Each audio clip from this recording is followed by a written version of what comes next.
400 కోసం టీడీపీని చేర్చుకోవాలా, లేకపోతే ఈ ఇంపాక్ట్ ఏదైతే కేంద్రం మీద వేరియస్ రాష్ట్రాల్లో కూడా వాళ్ళు పొత్తులు పెట్టుకోవాలి కాబట్టి అక్కడ రాష్ట్రాల్లో కూడా ఏమైనా ఎఫెక్ట్ ఉంటుందా అనేది కూడా అది వాళ్ళ ఇంటర్నల్ విషయం. సో ఇక్కడ నేను మళ్ళీ ఇంకోసారి షర్మిల గారు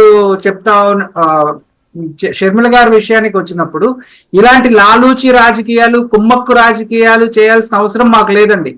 మాగంటి శ్రీనివాసులు రెడ్డి గారు కానివ్వండి, బాలసౌరి గారు కానివ్వండి, లావకృష్ణదేవరాయలు గారు కానివ్వండి, అందరికి డైరెక్టే చెప్పేశాడు నీకు టికెట్ లేదు అని. అదే మాకు అలాంటి ఆలోచన ఉంటే టికెట్ ఇస్తాము అని చెప్పి లాస్ట్ మినిట్ దాకా మీకు డ్రాగ్ చేసేవాళ్ళు జగన్ గారు.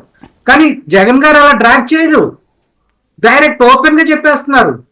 సో ఇలాంటి క్యారెక్టర్, ఇలాంటి కండక్ట్ ఉన్నప్పుడు కూడా అసలు మీరు ఈ క్వశ్చనే ఇక్కడ ఎరైజ్ కావడానికి అవకాశం లేదు. రైట్.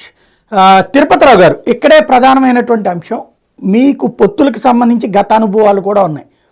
ఇప్పుడు కూడా సమస్య ఎక్కడ వస్తుందంటే, మొన్న తెలంగాణలో మీ పరిస్థితి ఏంటో ఇప్పుడు మీ పరిస్థితి అదే. కాబట్టి తెలంగాణలో అయితే పొత్తు పెట్టుకోలేదు, ఒక జనసేనతో పెట్టుకున్నారు, తెలుగుదేశం పెట్టుకోలేదు. కానీ అప్పుడు తెలుగుదేశం బీఆర్ఎస్తో కూడా పొత్తు అన్న ప్రచారం కారణంగా చివరిదాకా మీరేంటో మీ వాళ్ళకి తేలలేదు, దాని ఇంపాక్ట్ దెబ్బతిన్నారు.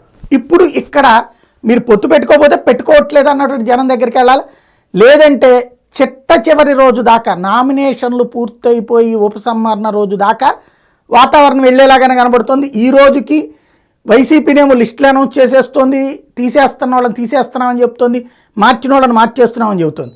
ఇటు తెలుగుదేశం జనసేనలో వచ్చేటికి ఇంతవరకు అలా పేర్లు అనౌన్స్ చేసుకోవడానికే భయపడుతున్నారు. మీరు కూడా వచ్చాక అంటున్నారు, అది కూడా ఎలక్షన్ నోటిఫికేషన్ తర్వాత అంటున్నారు. అప్పుడు అసలు ఎలా కుదురుతుంది ఓట్ ఒకళ్ళ వైపు నుంచి ఒకళ్ళకి ట్రాన్స్ఫర్ అవ్వడానికి అంత చివరికి అయితే?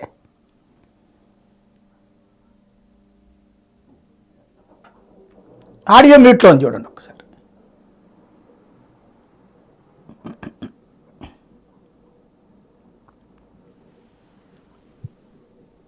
ఈ అంశంలో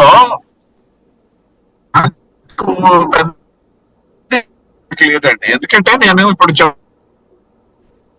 మా ప్రిపరేషన్ ఎలా ఉందనేది, మేము ఇప్పటికే అన్ని అసెంబ్లీల్లో కూడా ఎవరు పోటీ చేయడానికి సిద్ధంగా ఉన్నారు అన్నటువంటి జాబితాలు తయారు చేసుకున్నాము.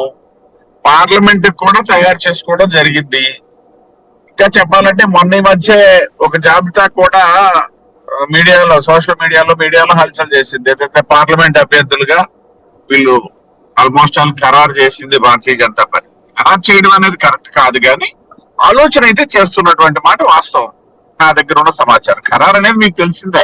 మాకు సెంట్రల్ పార్లమెంటరీ పార్టీ ఎప్పుడైతే ఓకే చేస్తుందో అప్పుడు ఖరారు చేసినట్టు అవుతుంది, కానీ అంతవరకు రాష్ట్ర పార్టీ ఆమోద ముద్ర వేసి కేంద్ర పార్టీ ఆమోద ముద్ర వేసినా కాదు అది.